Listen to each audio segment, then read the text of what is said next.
Good Lord for this wonderful morning. This corner school is the place for the dream of 289 students. So we are thankful for those who have nurtured this school. We are thankful to the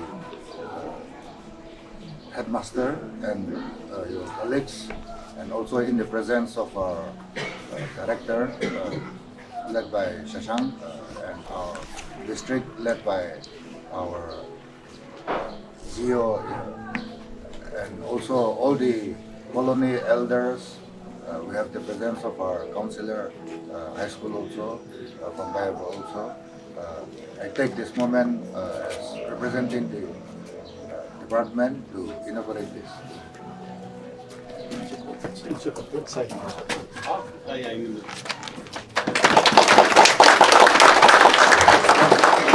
It is my pleasure to warmly welcome you all the inauguration ceremony of our newly updated high school here in Bayavü. Today marked a significant milestone in the history of our institution. And we are blessed to share this momentous occasion with all of you. First and foremost, I would like to extend my deepest gratitude to our honorable advisor for gracing this occasion with our here present. Your unfailing support and guideline have been instrumental in our journey, and we are deeply thankful for your leadership. To our school pioneer, we acknowledge and appreciate your vision, dedication, and perseverance in laying the foundation of this institution. Your legacy continues to inspire us, and we are committed to building upon the strong foundation you have established.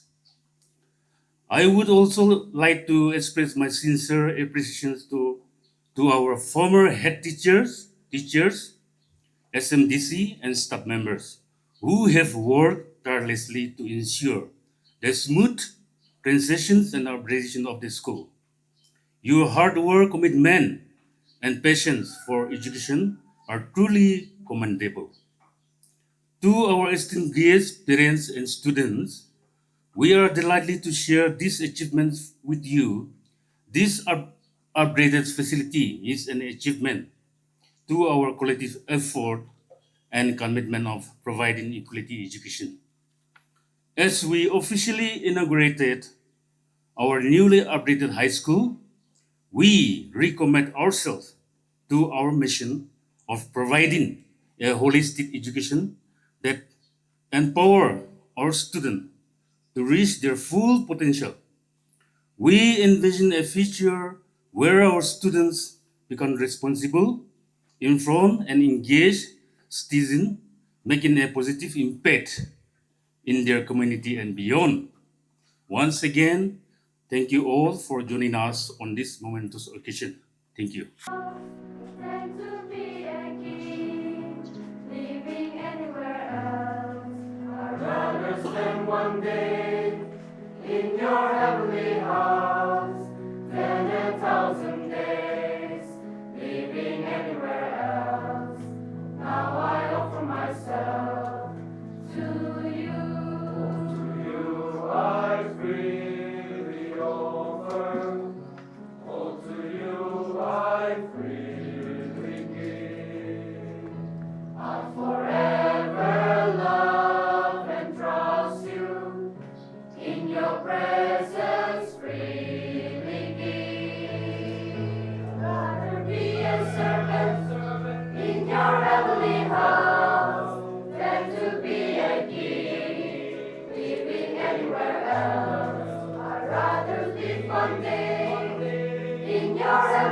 house than 1,000 days living anywhere else.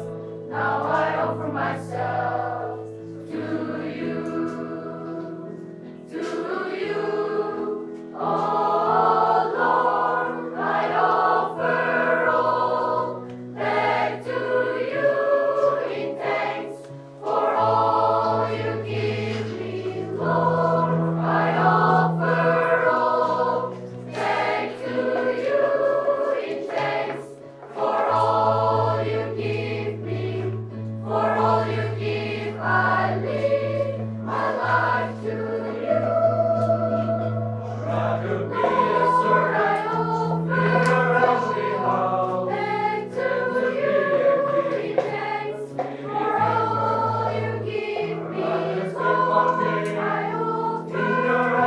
offer back to you in thanks for all you give me, Lord. I offer all.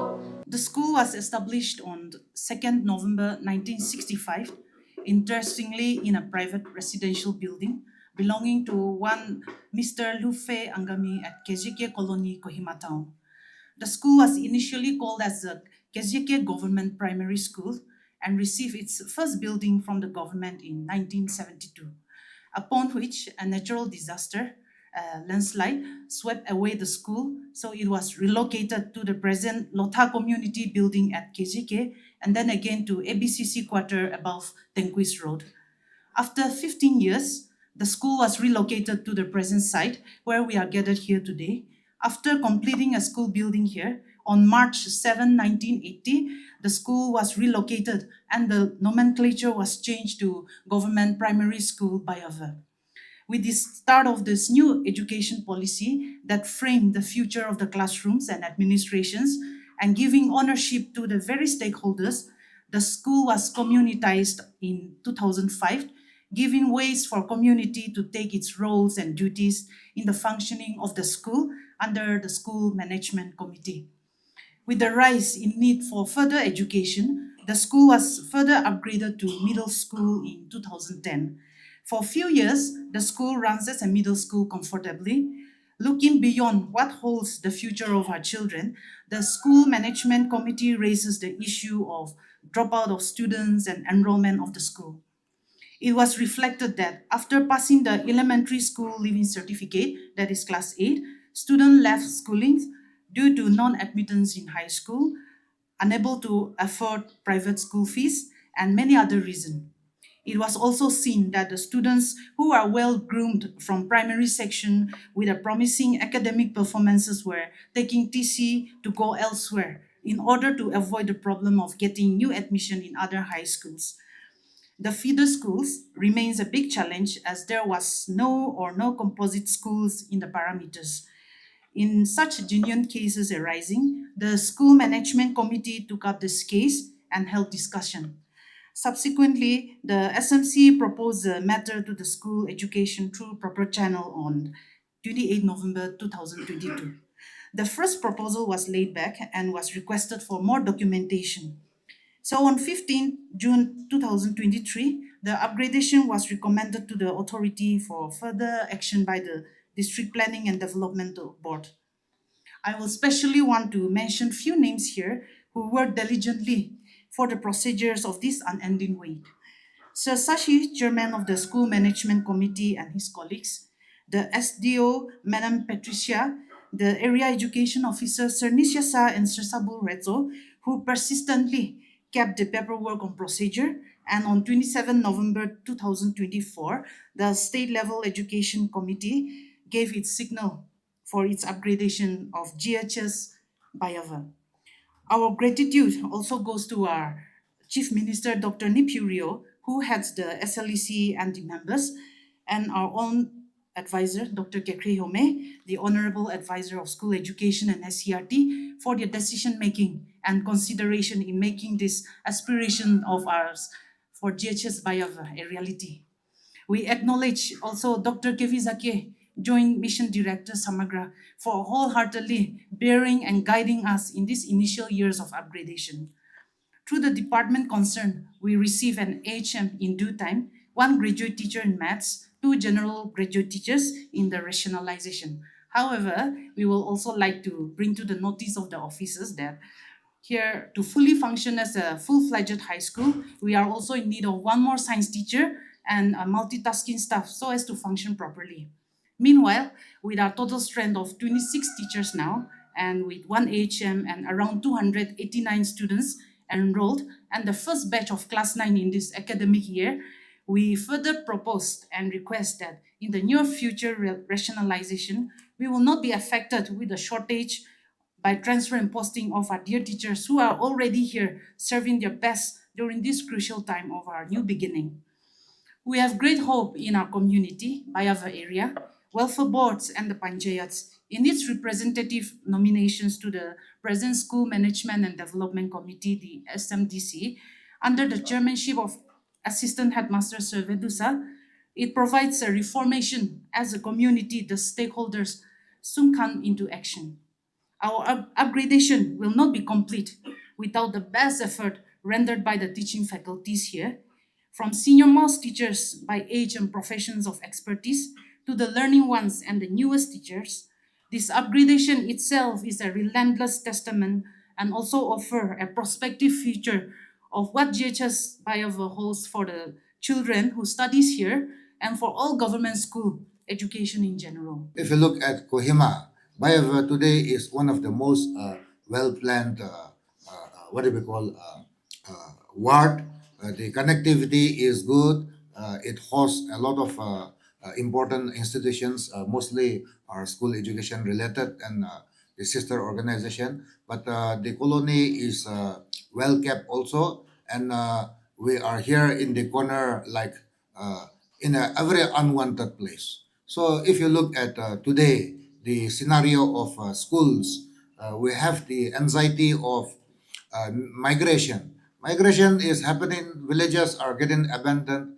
We cannot do much about that. We cannot stop people who live, abandon their village and go to urban areas in search of their new dreams. But the pressure which are on urban areas, including the capital city, we can see that in a small corner, in a very unwanted location, which is actually not even appropriate to have school.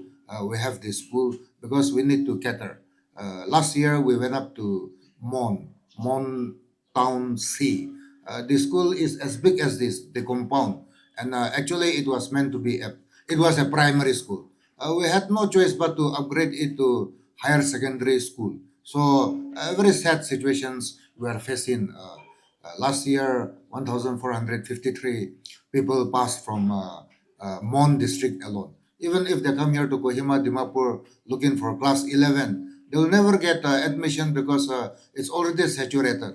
And people, our young boys and girls, they are doing very well. They get first class, first division in metric, but the moment they don't have a place, they will drop out, and they are dropping out. So we have all these complex issues. If you look at Dimapur, we have Signal A, Dimapur, we have Dimapur town, we have like that, a couple of places where in our primary schools as well as in our middle schools, we have enrollment in terms of like 500, 600, 700.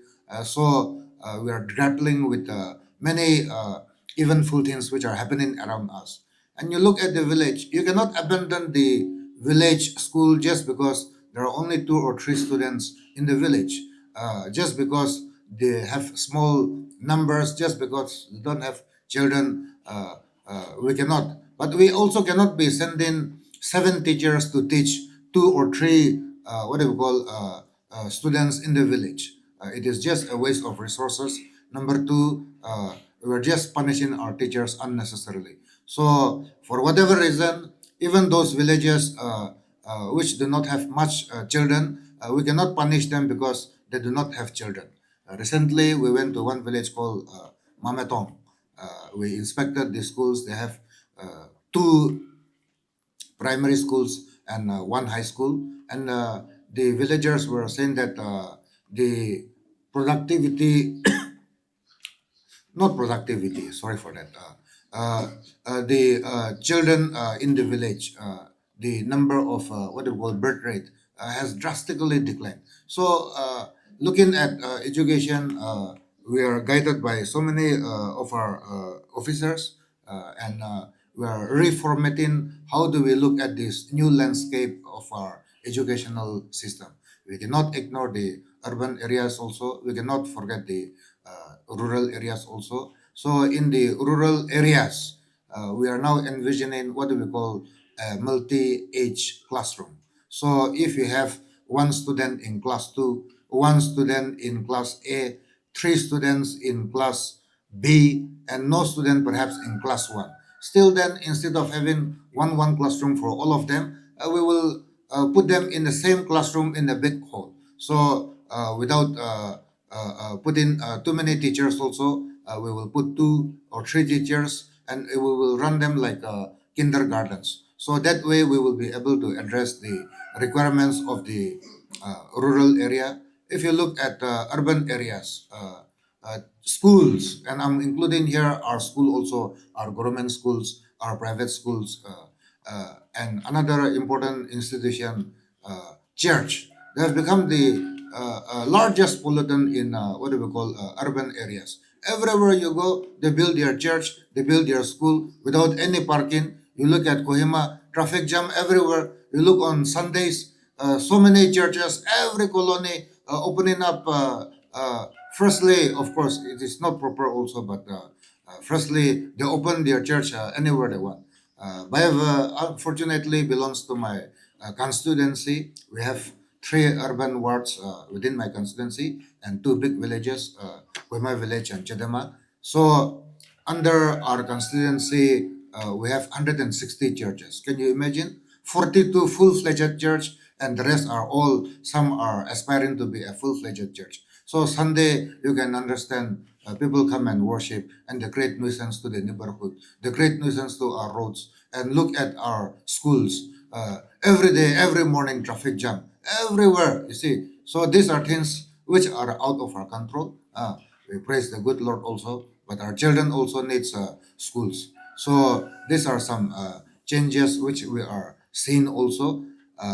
Unplanned, planned, but even in chaos, catastrophe theory says that even in chaos, there is always an orderliness. So we hope that we have to live by that. Uh, the school is what do we call in a nook and corner, which I can understand. If you look at the structure, also pathetic. Uh, our children, and I want our children to know, study hard.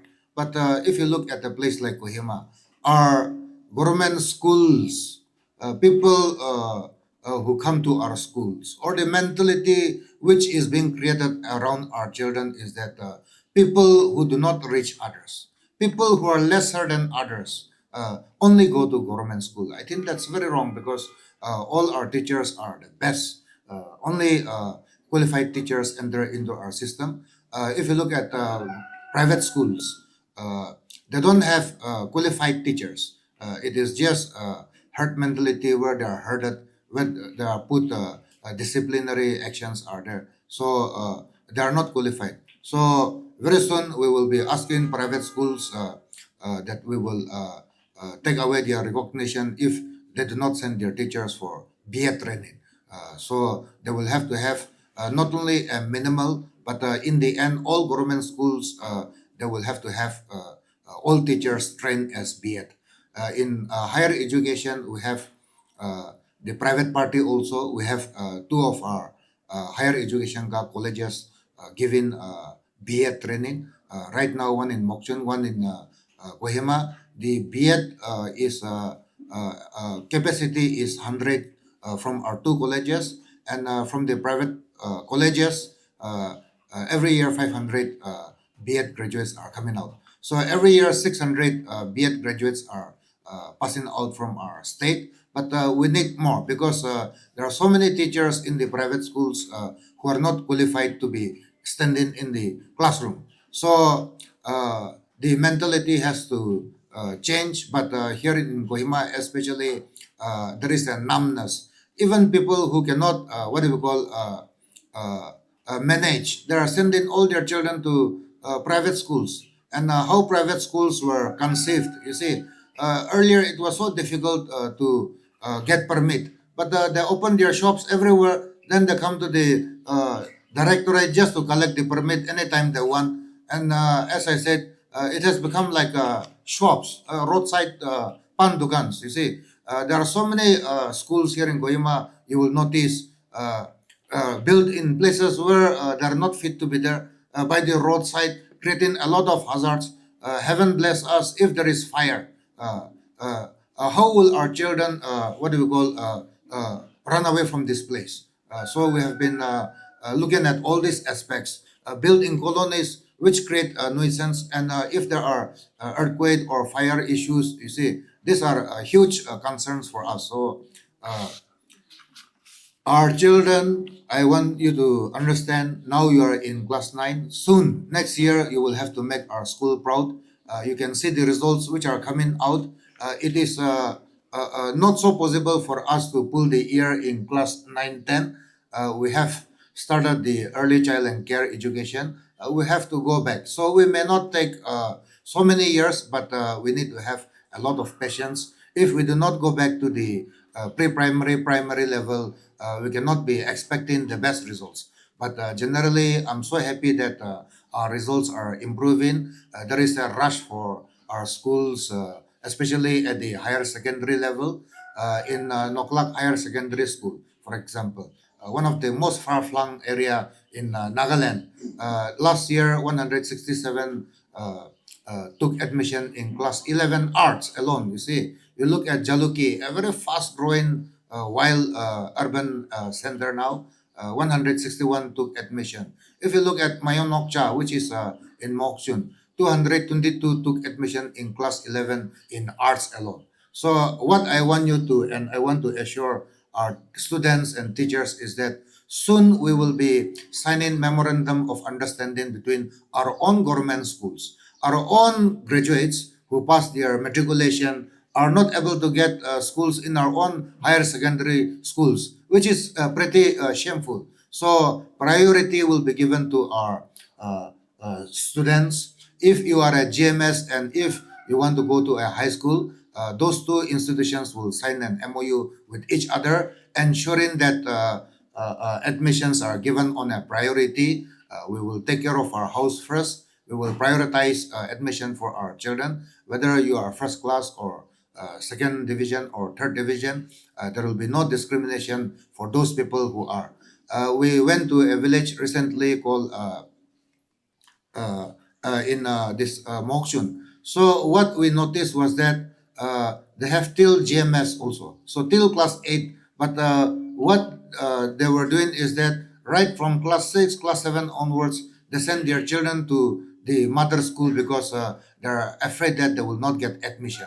So I can assure that all those who are passing out matriculation from here, we will give facilities. We have a host of higher secondary schools in the neighborhood. So soon we will. And we are also encouraging, especially high schools or higher secondary, to go to their feeder schools and get to know how many students are there in those schools and assure them that. So all this will be put in place as a government policy. But those are some of the highlights I want to tell all of you.